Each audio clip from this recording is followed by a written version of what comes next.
দেশের ইতিহাসে অন্যতম বৃহৎ অর্থ পাচার, দুর্নীতি ও অর্থ কেলেঙ্কারিতে জড়িত এস আলম মানেই যেন আলাদিনের আশ্চর্য চেরাগের অবিশ্বাস্য কাহিনী, যার হাতের ছোঁয়ায় নিমিষেই সোনা হয়ে যায় শুষ্ক পাথর, যিনি দৃষ্টি রাখলেই নেই হয়ে যায় হাজার কোটি টাকার ব্যাংকের ভল্ট, যার জাদুতে হাতের ছোঁয়া ছাড়াই পাহাড় সমান অর্থ নিমিষেই চলে যায় দেশের বাইরে। সেই এস আলমের বাসায় কাজে থাকা গৃহকর্মীরা কি বসে থাকবেন খালি হাতে? মোটেও না।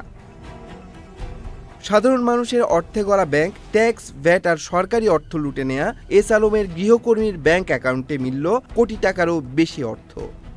সম্প্রতি এক অনুসন্ধানে চট্টগ্রামের ইসলামী ব্যাংকের 5 লাইশের SF টাওয়ার শাখায় 22টি স্থায়ী আমানতের মাধ্যমে 1 কোটি টাকা গচ্ছিত রাখার তথ্য আসে এস আলমের গৃহকর্মী মর্জিনা আক্তারের নামে।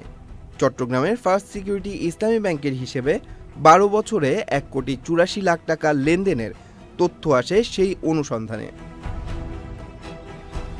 চট্টগ্রামের সুগন্ধা বাসভবনে কাজ করা মর্জিনা আক্তারের ব্যাংকে থাকা এই অর্থ নিয়ে প্রশ্ন উঠেছে সাধারণ মানুষের মনে। আওয়ামী লীগ সরকারের ক্ষমতাচ্যুতির পর এস আলম গ্রুপের চেয়ারম্যান ও তার লোকজনের সম্পদের হিসাব খুঁজতে গিয়ে এ তথ্য বেরিয়ে এসেছে। আর্থিক খাত নিয়ে কাজ করে এমন একটি সরকারি সংস্থার প্রতিবেদন থেকে পাওয়া গেছে মর্জিনার অর্থের হিসাবের তথ্য। সংস্থাটির দায়িত্বশীল একজন কর্মকর্তা দাবি করেন মর্জিনার আরও কিছু অ্যাকাউন্ট থাকতে পারে, যেখানেও তার অর্থের সন্ধান মিলতে পারে। এসব বিষয়ে তার স্বামী সাদ্দাম হোসেন বলেন, এস আলমের মালিকানাধীন একটি আর্থিক প্রতিষ্ঠানে মর্জিনা অফিস সহকারী হিসেবে কাজ করতেন। তার নামে 2টি ব্যাংকে যে অর্থ রয়েছে তা ইসলামী ব্যাংকের জাকাত ফান্ড ও তাদের সঞ্চয় করা অর্থ। তবে যতটা সহজ করে বিষয়টিকে ব্যাখ্যা করেছেন মর্জিনা আক্তারের স্বামী, বিষয়টি তত সহজ নয়।